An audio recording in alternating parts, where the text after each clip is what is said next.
अपूर्व। Sir good morning. सुनाई दे रहा है आवाज? यस। ओके, जो लिखा है दिख रहा है? हिंदी पत्र लेखन। क्या? पत्र लेखन, हिंदी पत्र लेखन। हिंदी पत्र लेखन लिखा है, ठीक है, सीधा दिख रहा है ना? ओके।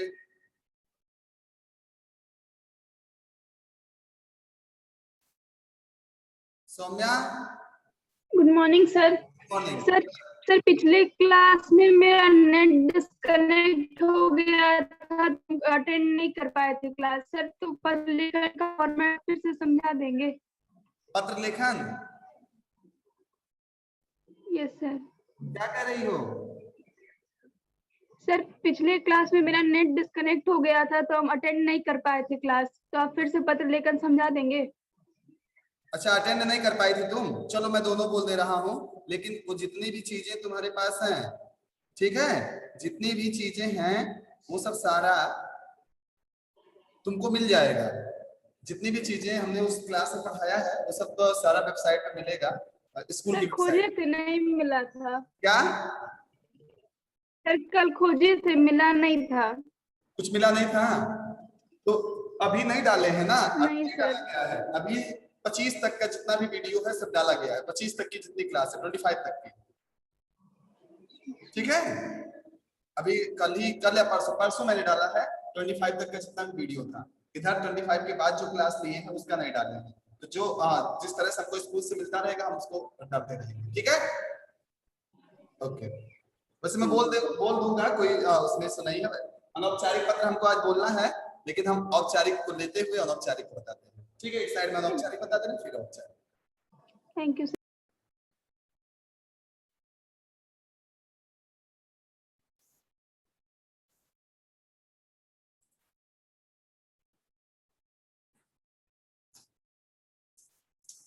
हिंदी पत्र लेखन।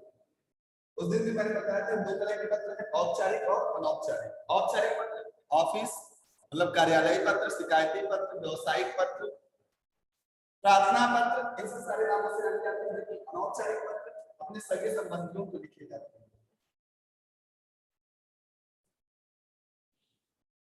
ये मैं आपको अनौपचारिक पत्र बताता हूं।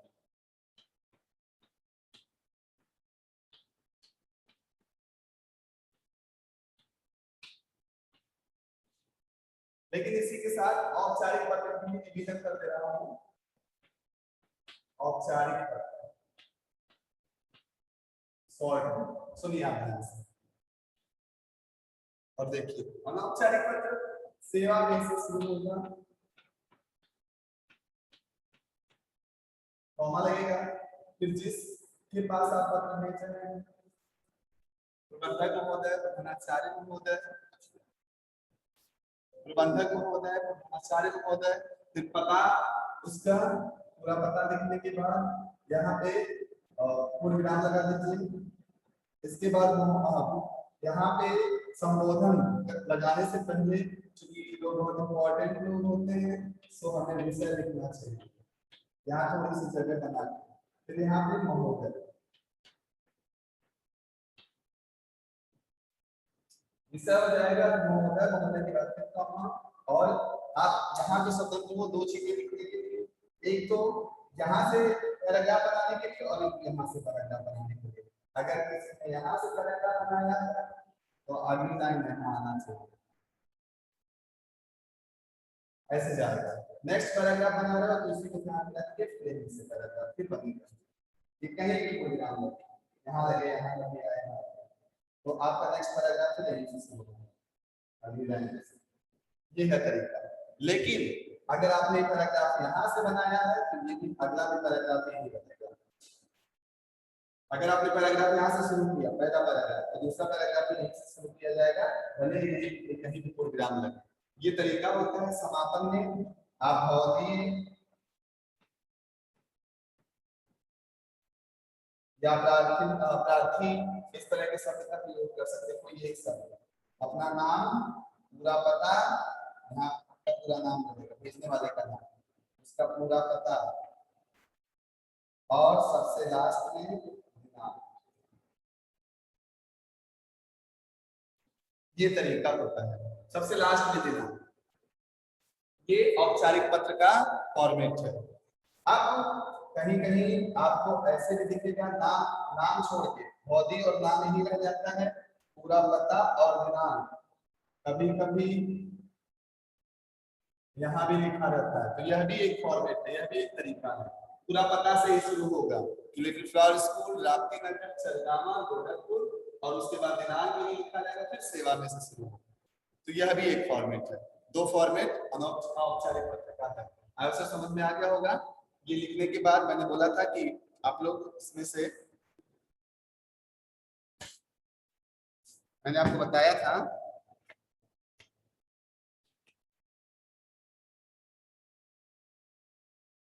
रेलवे कर्मचारी के अशिष्ट व्यवहार की शिकायत रेल के उच्च अधिकारियों से कीजिए, ये मैंने आपको बोला था।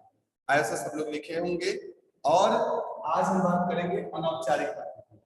लेकिन इससे पहले सारे लोग जरा पेज ओपन करें, मैं बोल रहा हूं 126 नहीं 128 ओपन हो गया।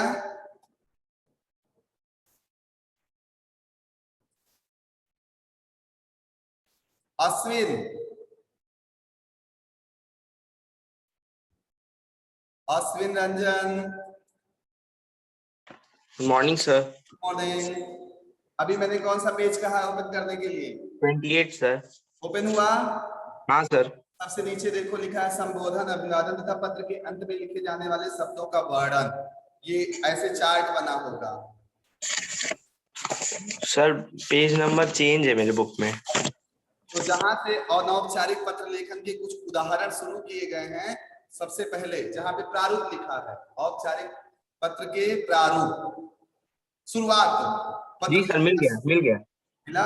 तो वहां पत्र के प्रकार देखो लिखा है, सबसे पहले अनौपचारिक। लेकिन हम औपचारिक पत्र के बारे में बात करते हैं पहले, क्योंकि औपचारिक पत्र मैंने आपको पढ़ाया है उस नेक्स्ट इसके प्रीवियस पीरियड में। औपचारिक पत्र संबंध अपरिचित व्यक्तियों के लिए होता है। प्रधानाचार्य, अध्यक्ष, अधिकारी महोदय, पुस्तक विक्रेता या प्रकाशक के लिए, या इसमें और भी एडिटर, चीफ एडिटर मतलब संपादक मतलब कि जो पत्र के संपादक होते हैं, उन लोगों के लिए। संबोधन में आओ, इन लोगों को क्या संबोधित करते हैं, क्या करके? महोदय। संबोधन नहीं है, यहाँ क्या क्या चीजें लिख सकते हो, अभी यहाँ बताया गया कि क्या क्या चीजें। अपरिचित व्यक्ति हैं के लिए प्रधानाचार्य, अध्यक्ष, जो जैसा पद है उसका। हो सकता है जिलाधिकारी के पास आपको पत्र लिखना हो सकता है मुख्य विकास अधिकारी के पास पत्र लिखना हो, मैंने उसमें बताया था कि हो सकता है आप मुख्यमंत्री के पास पत्र लिखना हो, प्रधानमंत्री कार्यालय पत्र भेजना हो, या फिर राष्ट्रपति को पत्र लिखना हो। किसी को भी पत्र लिखना हो, यहाँ उसके पद का नाम लिखेंगे और एड्रेस लिखेंगे, पता, और उसके बाद यहाँ सबसे लास्ट में पूरा विषय, फिर महोदय, कॉमा लगा के। यही बता रहे हैं अभी कि संबोधन के लिए क्या क्या यूज कर सकते हैं। महोदय, श्रीमान जी, मान्यवर, माननीय, आदरणीय। ठीक है जी सर। इसके बाद आप यहाँ से शुरू करेंगे। अभिवादन, अभिवादन सबसे अंत में ये है, यहाँ अभिवादन है। ये अभिवादन चीजें इनके लिए नहीं है जो ये औपचारिक पत्र आप लिख रहे हो, लेकिन यहाँ दिया हुआ है कि अगर ऐसा लिखा गया तो आप नमस्ते प्रणाम लिखा है कि नहीं लिखते हैं। अभिवादन उन लोगों के लिए नहीं है, औपचारिक पत्र के लिए अभिवादन शब्द नहीं है। आप यहाँ पे देख लीजिए, इसको अंडरलाइन कर लीजिए, नहीं को। अभिवादन इन पत्रों में नमस्ते अथवा परिणाम आज नहीं लिखते, नहीं शब्द को अंडरलाइन कर लीजिए ताकि आपको हमेशा पता रहे कि इसमें अभिवादन नहीं लिखना। समापन किया जाएगा, सबसे अंत में समापन। भौदीय से मैंने किया है, कोई लड़की है तो भौदिया कर देगी, या की मात्रा। विनीत शब्द लगा है, आपका आज्ञाकारी लिख सकते हो, प्रार्थी या प्रार्थनी लिख सकते हो, आपका स्नेह भाजन लिख सकते हो। इतने सारे वर्ड का यहाँ पे प्रयोग आप कर सकते हैं। मेरा ख्याल है सबको समझ में आ गया होगा। जी सर। ओके,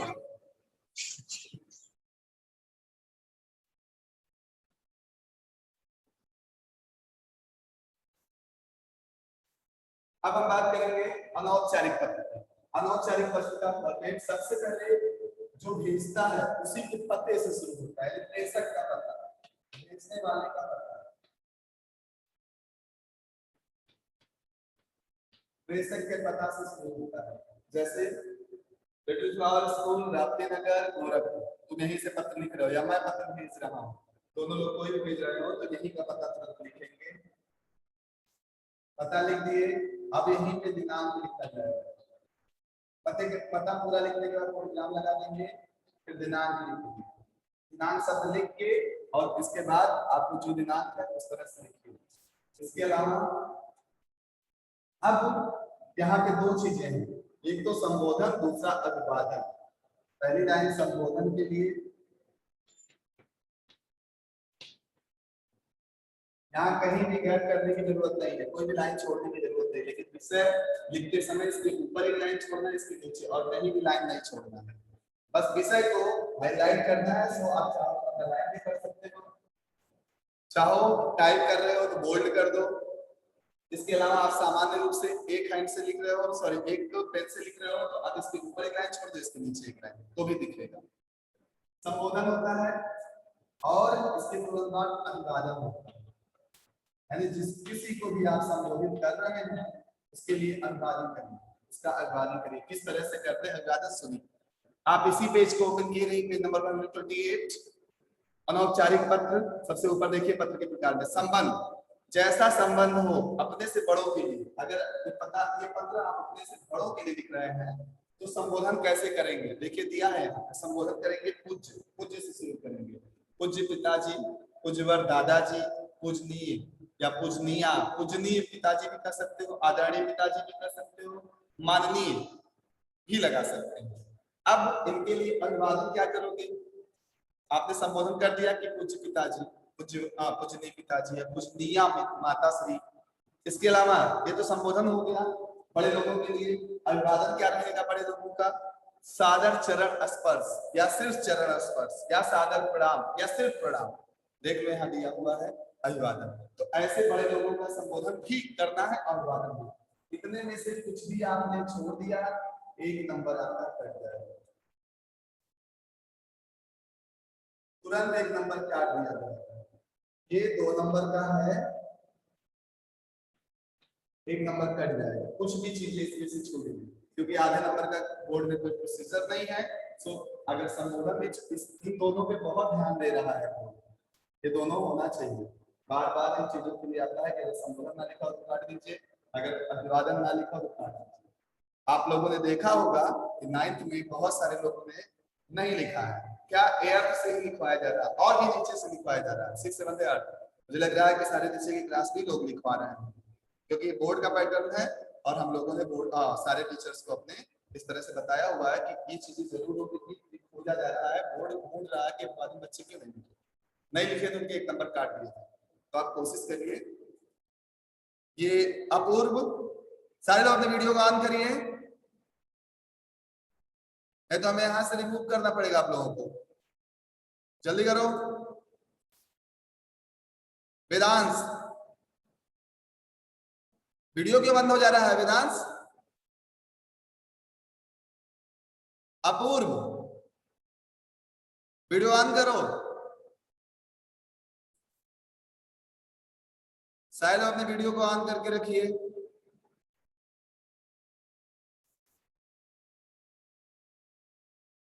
एक समय में एक काम करिए और बेहतर ढंग से करिए, ठीक है?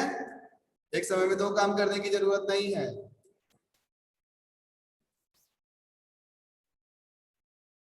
साहिल अपने वीडियो को ऑन रखिए। अपूर्व, कोई दिक्कत है? Listen to me. मैं बात कर रहा था संबोधन और अभिवादन को लेकर। ये सब सारा चीज लिखा होना चाहिए, अदरवाइज 1 नंबर आपके कट जाएंगे। अब हम बात करते हैं इसके बाद की चीजों की। हाँ, अभी तो मैंने बड़ों के लिए बात किया। अगर बराबर वाले हो, अपने हम उम्र हो, कोई भी दोस्त हो, क्योंकि ये पत्र दोस्तों को भी लिखा जाता है, तो ऐसे लोगों को हम क्या करेंगे, संबोधन कैसे करेंगे? प्रिय मित्र, प्रिय बहन, अगर बराबर हम उम्र है, प्रिय वर या बंधुवर। प्रिय मित्र, उसका पूरा नाम लिखिए। प्रिय मित्र संबोधन कर दिए। प्रिय मित्र राहुल, राकेश, अनीता, विनीता, सुनीता, कुछ भी जो भी है संबोधन करिए। इसके अलावा अभिवादन में उनके लिए अभिवादन क्या करोगे? आगे देखो अभिवादन लिखा है, चिरजीव रहो, सॉरी स्नेह, नमस्कार या सप्रेम नमस्ते। ये अभिवादन अपने से बराबर वालों के लिए है। संबोधन आपने कर दिया, प्रिय मित्र, राहुल, प्रिय मित्र, जो भी नाम है उसका नाम वहां दर्शा सकते हैं। इसके अलावा उसके नीचे आइए और लिखिए स्नेह, नमस्कार एवं सप्रेम नमस्ते। अभी मैंने कॉपी चेक किया तो बहुत सारे लोग नहीं, अभी तो मैंने बात किया संबोधन और अभिवादन, अभी उसकी बात करते हैं दूसरे टॉपिक पे। अगर ये बराबर वाले हुए, अगर ये अपने से छोटे वाले हुए, बराबर वालों के लिए समापन क्या करोगे? नीचे जाओगे तो लिखोगे तुम्हारा मित्र, तुम्हारा अभिन्न मित्र या अभिन्न हृदय या तुम्हारा शुभ चिंतन, ऐसे करके यहाँ समापन करोगे। तुम्हारा मित्र, तुम्हारा अभिन्न मित्र, तुम्हारा शुभ चिंतक, ऐसे तमाम शब्दों को यहाँ प्रयोग करके समाप्त किया जाता है और नीचे अपना नाम लिखा जाता है। इसके अलावा अगर तुमसे छोटे हैं तो क्या करेंगे? अगर आपसे छोटे हैं तो संबोधन में क्या करोगे? प्रिय, नाम लिख दीजिए, प्रिय राहुल। इसके अलावा अपने छोटों के लिए आयुष्मान, आयुष्मती, मेरे प्यारे बेटे, मेरे प्यारे बेटे। पुत्र के लिए भी वही चीजें। और अगर छोटे भाई हैं तो अपने भाई का नाम, प्रिय भाई अनुज, या अग्रज के लिए नहीं लिखोगे, अनुज के लिए लिखा जाता है, प्रिय अनुज, जो भी नाम है। और अभिवादन में क्या करोगे? वो यहाँ लिखा है, चिरजीव रहो, आशीर्वाद, प्रसन्न रहो, सुखी रहो, सस्नेह, ऐसे शब्दों का प्रयोग कर सकते हो। और अंत कैसे करेंगे? तुम्हारा हितैषी, तुम्हारा शुभेच्छु, मतलब शुभ चाहने वाला, तुम्हारा हित चाहने वाला या तुम्हारा शुभ चाहने वाला, या तुम्हारा अग्रज, अग्रज मतलब बड़े भाई को कहा जाता है। ऐसे शब्दों का यहाँ प्रयोग करके समापन करेंगे और लास्ट में अपना नाम लिखेंगे। अब हम बात करते हैं इसके बाद अभी मैंने कॉपी चेक किया तुम लोगों की, तो मैंने देखा कि अभिवादन तुमने लिखा है, लेकिन उसी के आगे तुमने सेंटेंस शुरू कर दिया। पूज्य पिताजी सादर चरण स्पर्श या पूज्य पिताजी प्रणाम, आगे समाचार सब ठीक है, यहीं से आपने लिखा है। ये तरीका गलत है, यहां से आपको नहीं लिखना है, ये दिखना चाहिए अभिवादन। इसके नीचे जाइए और यहां से पैराग्राफ बनाइए। अब यहाँ स्वतंत्र होता है, अभिवादन लीजिए, उसके नीचे से भी आप पैराग्राफ बना सकते हो। उतना नीचे से नहीं, एक पैराग्राफ में एक वर्ड छोड़ दो। आपने अभिवादन लिख दिया, तुरंत नीचे वाले लाइन में जाइए, एक वर्ड की जगह छोड़ के तो पैरा बनाइए और यहाँ से लिखना शुरू कर दीजिए। और दूसरी लाइन में फिर नीचे आइए, सही कर दीजिए। या तो आप ऐसे बना सकते हो, हिंदी का ये फॉर्मेट है, या यहीं से शुरू कर सकते हो। अगर आप कंफ्यूज ना होना चाहो तो आप यहीं से कर लो। अगर आप कंफ्यूज हो रहे हो तो, अगर नहीं कंफ्यूज हो रहे हो तो आप वैसे ही पैरा बना दो। लेकिन इसका भी ध्यान रखना है कि जितने भी पैराग्राफ आप इस पत्र में बनाएंगे, अगर आपने यहाँ से पैरा बनाया है, यहाँ से आपने पैरा बनाया, तो अगला पैरा ये कहीं खत्म हो, यहाँ खत्म हो, यहाँ कहीं खत्म, आपका पैराग्राफ यहीं से शुरू होगा। मेरा ख्याल समझ में आ गया होगा। मीमांसा, यस सर। क्या हुआ? सुनाई नहीं दे रहा है क्या? नहीं सर, सुनाई दे रहा है। मुझे वीडियो भी दिखाई दे रहा है तुम्हारा, जैसे बहुत सारे लोगों का, इसलिए मैंने वीडियो ऑन करने के लिए कहा है ना। मुझे वीडियो दिखाई दे रहा है कि तुम पीछे देख रही हो। ये चीजें समझ में आ गया? ओके।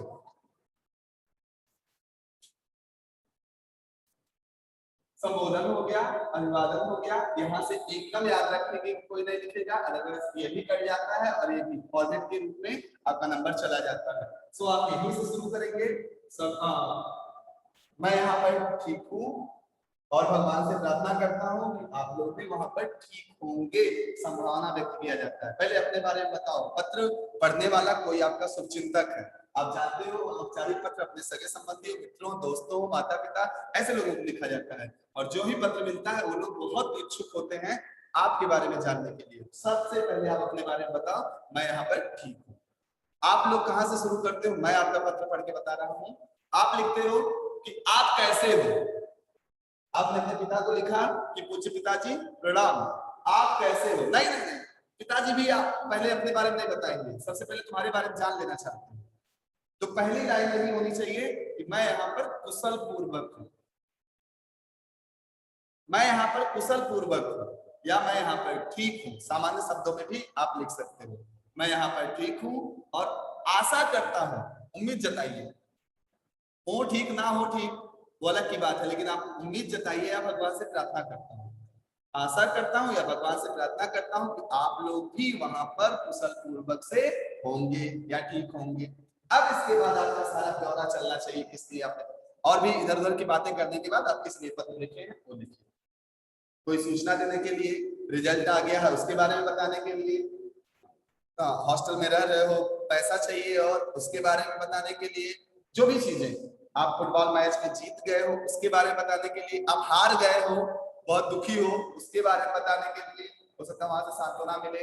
तो ऐसे बहुत सारी चीजें हैं, बहुत सारी चीजों के लिए आपको ये पत्र लिखना होता है। सो बहुत सारे ब्यौरा मांगते हुए, बहुत सारी चीजें बताते हुए, वो सब सारी बातें यहाँ लिखिए। मेरा ख्याल है ये फॉर्मेट है, प्रेषक का पता, दिनांक, संबोधन पहला वर्ड, उसके बाद अभिवादन की हेडिंग नहीं पड़ता है, सीधे सीधे हेडिंग रहेगा, सीधे सीधे लिखा जाएगा संबोधन। मैंने आपको बताया यहाँ संबोधन शब्द रहेगा, शब्द नहीं रहेगा, बस संबोधन में ऐसे लिखा जाएगा, प्रिय राहुल। अभी मैंने आपको बताया संबोधन में देख लो यहाँ कितने शब्द हैं, पूज्य, पूज्य पिताजी, पूज्यवर पिताजी, पूजनीय पिताजी, पूजनीय माता श्री, आदरणीय माता श्री, माननीय। ऐसे ही नीचे आ जाओ, बराबर वालों के लिए प्रिय मित्र राहुल, प्रिय बहन सुषमा, प्रियवर, कुछ भी ऐसे लगा के आप लिख सकते हैं बंधुवर। ऐसे ही अपने से छोटों के लिए प्रिय राहुल, चिरंजीव, चिरजीव, आयुष्मान, आयुष्मती, मेरे प्यारे बेटे, मेरे प्यारे पुत्र, ऐसे करके लगा सकते हो। यहाँ पे संबोधन हो गया। अब अभिवादन के लिए बगल में देखो अभिवादन में लिखा है, तो अभिवादन ये दोनों हेडिंग नहीं रहेगा, ऐसे सीधे वर्ड का प्रयोग करेंगे कि पूज्य पिताजी सादर चरण स्पर्श, या सादर चरण असादर प्रणाम, या पूज्य पिताजी प्रणाम, या पूज्य पिताजी चरण स्पर्श, ऐसे करके आप यहाँ लिखोगे और फिर यहाँ से शुरू करोगे। मैं यहाँ पर या हम लोग यहाँ पर कुशल पूर्वक से हैं, आशा करते हैं कि आप भी वहां पर कुशल पूर्वक होंगे, या भगवान से प्रार्थना करते हैं कि आप लोग भी वहां पर कुशल पूर्वक हों। यह ये पत्र लिखने का सबसे अच्छा तरीका है और यह हमें लिखना चाहिए। उसके बाद आप अपनी पूरी कहानी शुरू करिए कि आप क्या लिखना चाहते हैं। मेरा ख्याल ये समझ में आ गया है और किसी को मुझे इसमें डाउट नहीं करना चाहिए। इसके नीचे जो आप समापन करते हो, तो जैसा आप बड़े को पत्र लिख रहे हो तो बड़े के हिसाब से समापन होना चाहिए, समापन के बड़े यहाँ दिए हैं। अपने से बराबर वाले के लिए लिख रहे हो तो अपने से बराबर वालों के लिए यहाँ पे इस तरह का वर्ड होना चाहिए।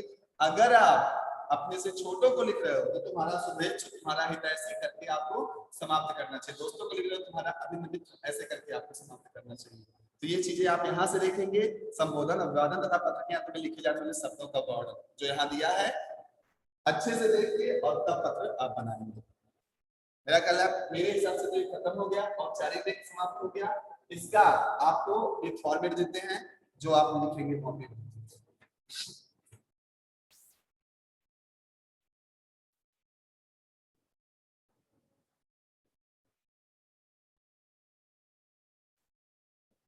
Page number 156, question number 4। अपने मित्र को पत्र लिखिए, मिल रहा है?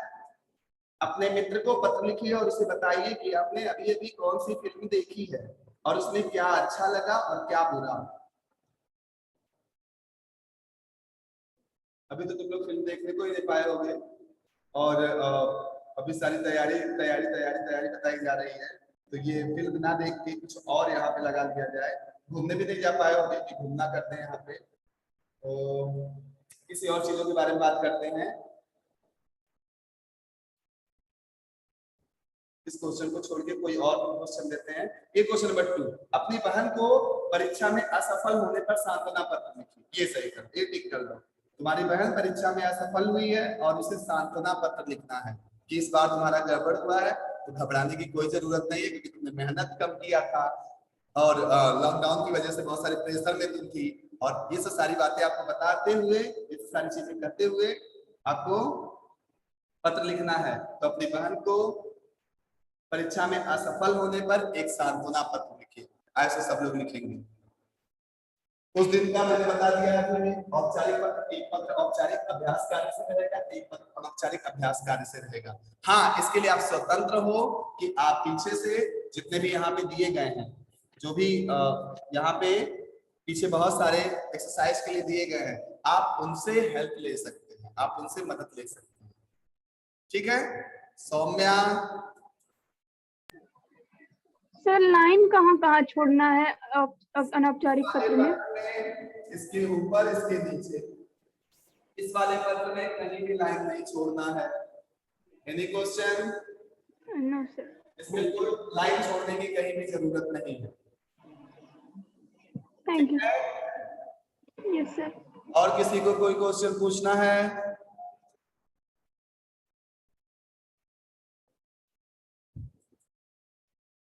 प्रतिष्ठा, good morning sir. Morning. Sir इसमें अभिवादन में क्या लिखेंगे अगर बहन को लिख रहे हैं पत्र? फिर से बोलो, क्या कर रही हो? सर कह रहे हैं अगर बहन को पत्र लिख रहे हैं तो अभिवादन में क्या लिखेंगे? बहन को पत्र लिख रही हो तो अभिवादन में क्या लिखोगे? Yes sir. बहन कैसी है, बड़ी है कि छोटी? क्योंकि यहाँ पे देखो साफ साफ दिया है कि बराबर वाले हैं। अगर बराबर है तो अलग, बड़ी बहन है तो अलग, छोटे हैं तो अलग, तीनों अगर का। छोटों को लिख रहे हैं तो क्या करेंगे? अगर अपने से छोटों को लिख रहे हैं तब अभिवादन। अपने से छोटों को तो प्रसन्न रहो सीधे लिख सकती हो, आशीर्वाद कर सकती हो। प्रिय बहन रागिनी, सब कुछ करो, रागिनी को लिख रही हो। प्रिय बहन रागिनी आशीर्वाद, प्रिय बहन रागिनी सस्नेह, प्रिय बहन रागिनी प्रणाम, प्रणाम नहीं पर छोटी बहन है ना तो सस्नेह और ये दोनों सस्नेह आशीर्वाद, सस्नेह आशीर्वाद। बड़ी बहन होती तो प्रणाम कर दो, ठीक है? Thank you. यहाँ देखो बहुत सारा दिया है बुक में, तुम मुझसे मदद ले सकती हो, ठीक है? सक्षम, सर जब अनौपचारिक पत्र एंड करेंगे तो उसमें पूरा नाम लिखेंगे? हाँ, यहाँ जब आप अंत करते हो तो यहाँ पे पूरा नाम आपको लिखना है। अंत में यही अनौपचारिक पत्र, अंत में तुम्हारा अभिनमित, सपोज करो तुमने मित्र को पत्र लिखा है, तुम्हारा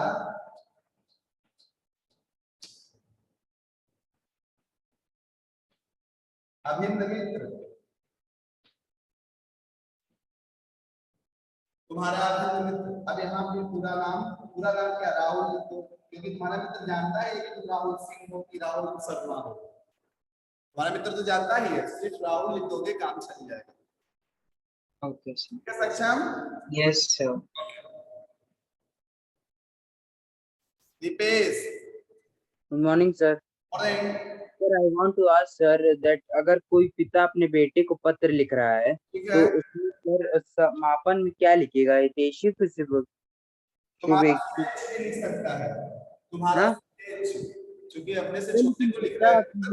तुम्हारा पिता केवल तुम्हारा प्रिय पिता भी लिख सकता है।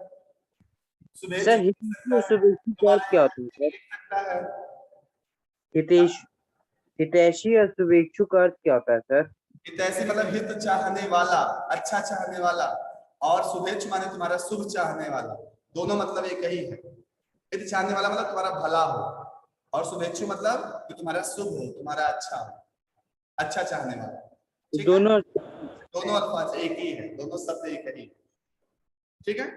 Sir thank you sir. Mansi, sir हमको ये पूछना था कि अनौपचारिक पत्र तो इस तरह से शुरू कर देते हैं कि हम कुशल हैं, आप कैसे हैं, लेकिन औपचारिक पत्र में समझ में नहीं आता है कहाँ से शुरू करें, और सीधे समस्या से शुरू कर देंगे? नहीं, हाँ, लेकिन इसमें पॉइंट आउट सारी चीजें रहेंगी, क्योंकि ये हाल चाल वाला पत्र नहीं है कि साहब आप कैसे हैं, ऊंची कुर्सियों पे बैठे हैं, आपको गर्मी लग रही है कि नहीं, ये सब सारा इसमें नहीं पूछना है। इसमें कैसे पूछना हो, मैंने उस दिन बताया था, ये लोग हमारा काम करने के लिए ही बैठे हैं, ये लोग जनता के ही सेवक हैं। हम लोग आम नागरिक हैं, एक सामान्य नागरिक हैं, जनरल पर्सन हैं देश के, और ये लोग हम लोगों का काम करने के लिए ही बैठाए गए हैं, लेकिन हमें इनके साथ भी अच्छा व्यवहार करना चाहिए। सो विनम्रता पूर्वक एक पूरा पत्र रहेगा। विनम्रता पूर्वक मतलब आप यही से विनम्रता झलकाएंगे, दिखना चाहिए। सविनय निवेदन है, सविनय यानी विनय के साथ आपसे निवेदन कर रहे हैं, सविनय निवेदन है। चाहो तो यहाँ से लिखो, चाहो तो यहाँ से।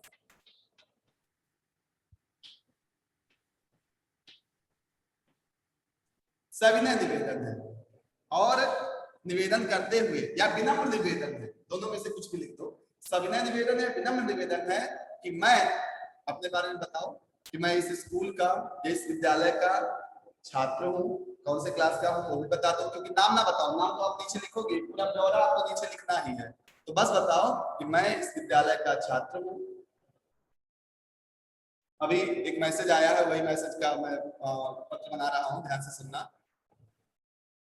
आया था कि मेरा मुझे दिख नहीं रहा है, मैं अटेंड नहीं कर पा रही, क्लास अटेंड नहीं कर पा रही। सविनय निवेदन है कि मैं इस विद्यालय का छात्र हूँ, मैं इस विद्यालय के कक्षा 10 का छात्र हूँ और फीस ना जमा होने के कारण मैं क्लास अटेंड नहीं कर पा रही, क्लास नहीं, कक्षा ठीक ढंग से नहीं देख पा रही हूँ, या कक्षा नहीं, ऑनलाइन क्लास नहीं देख पा रही हूँ। ऑनलाइन कक्षाएं जो स्कूल द्वारा संचालित की जा रही हैं वह मैं नहीं देख पा रही हूँ। अभी मेरे परिवार में परेशानी है, परिवार के सभी लोग कोरोना से पीड़ित थे, जिसकी वजह से कोई भी जॉब पे, नौकरी पे नहीं जा पा रहा है, जिसकी वजह से परिवार आर्थिक तंगी से जूझ रहा है। जैसा सारा बताते हुए अब आप चाहती क्या हो, मतलब फीस हम कुछ महीने बाद जमा कर देंगे, या हमें ऑनलाइन जो कक्षाएं स्कूल की तरफ से संचालित की जा रही हैं वह सब सारी पढ़ने में मेरी मदद करे, मतलब मुझे दिखाई जाए। ये सब सारी बातें यहाँ पे आप बताते हुए विनम्र निवेदन, कृपया शब्द का भी आप यहाँ प्रयोग कर सकते हो, क्योंकि विनम्रता पूर्वक ऐसे सारे पत्र लिखे जाते हैं। तो ये सब सारा चीज इसमें झलकना चाहिए और दिखाई देना चाहिए। मानसी समझ में आ गया? एक चीज और, शब्द संख्या में विशेष होकर समझ 2 4 1 नंबर है, 2 नंबर यहाँ से यहाँ तक, इसमें भी वही है, 2 नंबर यहाँ से लेके यहाँ तक, ये 2 नंबर है, 2 मार्क्स। और ये पूरी बॉडी पे 4 नंबर, 1 नंबर लिखने को। अब इसमें से कुछ भी गलत हुआ तो 1 नंबर कट जाएगा, क्योंकि आधे नंबर का कोई प्रोसीजर नहीं है। इसमें से कुछ भी गलत हुआ तो आधा नंबर का कोई यहाँ पे बोर्ड के यहाँ कुछ भी इस तरह का नहीं मेथड बनाया गया कि आधे नंबर दीजिए आप सीधे 1 नंबर काट दीजिए, तो कुछ भी गलत होगा 1 नंबर कट जाएगा। इसका भी ध्यान रखेंगे। ये 4 नंबर का है, इसको बॉडी पार्ट करते हैं इंग्लिश में, मतलब तो पूरा का पूरा शब्द विचार इसमें है। आपने किसके लिए पत्र लिखा, क्यों लिखा, चाहते क्या हो, सारी बातें इसी में। तो जितना भी पॉइंट क्वेश्चन का दिया गया है, जैसे अपने मित्र को पत्र लिखकर इंटरनेट के प्रयोग से होने वाले लाभ और हानियों पर प्रकाश डालिए, एक क्वेश्चन मैंने पढ़ लिया। साथ में उसे यह भी बताइए कि इसका सदुपयोग किस प्रकार किया जाए। 3 पॉइंट पूछा है, इंटरनेट का लाभ और हानि, इंटरनेट के प्रयोग का, इसके अलावा इसके सदुपयोग किस प्रकार किया जाए। अब अगर कोई भी पॉइंट आप छोड़ दे, 3 पॉइंट है तो 3 नंबर तो ऐसे ही हो गया, 1 नंबर वर्तनी संबंधी शुद्धि पे। अब तीनों पॉइंट में से कोई एक पॉइंट आपने छोड़ दिया तो सीधे आपका 1 नंबर कट जाएगा। अगर आपने वर्तनी संबंधी शुद्धि किया तो भी आपका 1 नंबर कट जाएगा। तो ऐसे ही नंबर का डिवाइडेशन किया जाता है, ऐसे ही बंटवारा किया जाता है और ऐसे ही नंबर आपके काटे जाते हैं। एक चीज और आप मुझसे समझ लीजिए, 120 शब्द, इसमें भी बहुत फोकस है बोर्ड का, इसमें भी बहुत ज्यादा ध्यान है कि ये शब्द जरूर बच्चे लिखें। शब्द कहाँ से काउंट होता है, ये शब्द निवेदन, या मैं ठीक हूँ, उम्मीद करता हूँ आप लोग भी वहां पर सकुशल से होंगे। यही से शुरू 120 शब्द आपको काउंट करना है। सो आप कोशिश करिए 120 शब्द आप लिखिए। अब 120 शब्द लिखेंगे, एक लाइन में 10 शब्द लिखते हैं, कितने लाइन होना चाहिए, 1 मिनट लगता नहीं है काउंट करने में, यानी 12 लाइन होना चाहिए। आप खुद भी इतना इसीलिए आपको समझाते चल रहे हैं कि आप ये ना सोचिए कि एग्जामिनर कहाँ काउंट करता होगा एक शब्द, ना, तो तुरंत काउंट कर लेगा, उसको गिनने में जरा सा भी समय नहीं लगेगा। आर्यन सिंह। सर हिंदी 2 में 9th का कोई चैप्टर आएगा? क्या हुआ सर हिंदी 2 में 9th कोई चैप्टर आएगा? हिंदी 2 में 9th से कोई चैप्टर आएगा? जी सर। हिंदी 2 मतलब कि लिटरेचर पोर्शन? Yes sir. हम लोग डिसाइड कर रहे हैं, एक्चुअली आपका सिलेबस रिड्यूस कर दिया गया बोर्ड से। आप 10th में हो और आप एग्जाम देने जाओगे 2022 में, यानी 2022 में, तो 2 चैप्टर रिड्यूस किया गया है, 2 पोयम से और 2 गद्य से, मतलब स्टोरी से। संदेह जो अभी मैंने आपको पढ़ाया है उसको काउंसिल ने हटा दिया है। संदेह जो मैंने अभी पढ़ाया है पीछे, उसको काउंसिल ने हटा दिया है, सिर्फ इसलिए सेमेस्टर में ही। अभी हम उस पे डालेंगे आपकी वेबसाइट पे, आप आज चेक कर लेना पूरा सिलेबस, और वैसे भी इसके साइट पे है CISC के वेबसाइट पे भी है, जो काउंसिल की वेबसाइट है उस पे भी है, और हिंदी सब्जेक्ट आप देख लेना। और इसके अलावा मैं भी हिंदी का स्पेशली फोटो क्लिक करके उस पे डाल दूंगा, आप लोग उस पे भी देख लीजिएगा। 2 चैप्टर कटा हुआ है, और फिर से हम लोगों को अभी सेट करना होगा कि एक चैप्टर, चूंकि 2 चैप्टर चाहिए था, एक ही चैप्टर बचा, बड़े घर की बेटी ही स्टोरी से बचा, तो अभी हम लोग डिसाइड कर रहे हैं कि एक चैप्टर आपको पीछे का दे दें क्लास 9th का, ताकि दोनों चैप्टर, क्योंकि 9th में आप पढ़े हो, सिर्फ रिवीजन करना होगा, ठीक है। और नया चैप्टर अगर आगे का कोई देते हैं तो आपको फिर से पढ़ाना होगा, और आपको वर्कबुक मेंटेन करना होगा, तो ना ही आप वर्कबुक फिल कर सकते हो एक और एक्स्ट्रा, और मैं तो पढ़ा लूंगा लेकिन आपका दिक्कत होगा, तो इसलिए आप जो वर्कबुक पढ़े हो पीछे 9th का, वहां से एक चैप्टर लेंगे हम लोग, आपस में हम टीचर्स डिसाइड कर रहे हैं, ठीक है। तो अगर इस तरह का रहेगा तो हम बहुत जल्दी सिलेबस उस पर डालने वाले हैं वेबसाइट पे, आज क्लियर कर लेंगे, अदर से भी पूछ लेंगे कि हम लोग 9th का डालना चाहते हैं, तो जैसा जो भी रहेगा हम आपको नेक्स्ट पीरियड में यहाँ बताएंगे, भी सिलेबस डिस्कस भी करेंगे और वेबसाइट पे डाल देंगे, क्लियर है।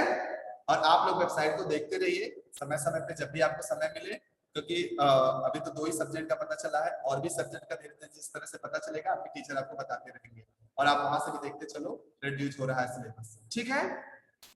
Any doubt? नो। तो अभी संदेह जो जितना लोगों ने किया है उतने पे रहने दो, अगर किसी ने वर्क को फिल नहीं किया है, पूरा वर्क को फिल नहीं किया है, तो संदेह का तो उसको छोड़ दें, क्योंकि काउंसिल ने उसको रिड्यूस कर दिया है, अगले साल के एग्जाम में नहीं रहेगा, ठीक है।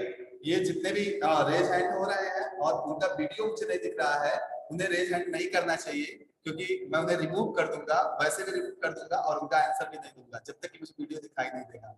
तो इसका कोई मतलब नहीं है कि आप अपना वीडियो ऑफ कर दीजिए और रेज हैंड करिए, ठीक है।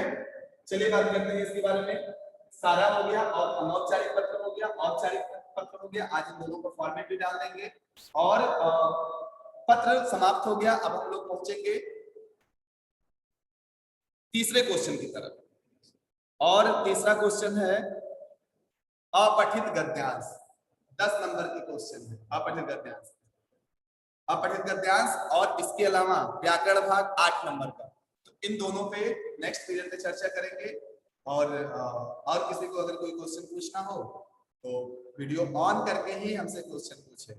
इसने लिखा सर मेरा कैमरा ऑन नहीं हो रहा है, ठीक है, क्वेश्चन पूछ लो। हमारा कैमरा ऑन नहीं हो रहा है, कैमरे को सही करो, इसको बहुत सही रहे, ओके।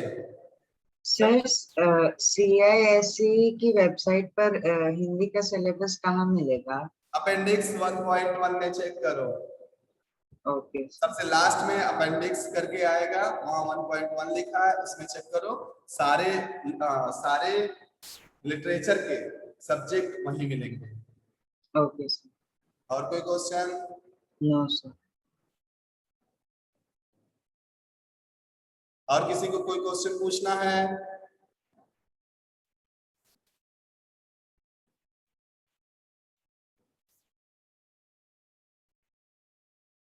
नैतिक, Morning, sir. मॉर्निंग।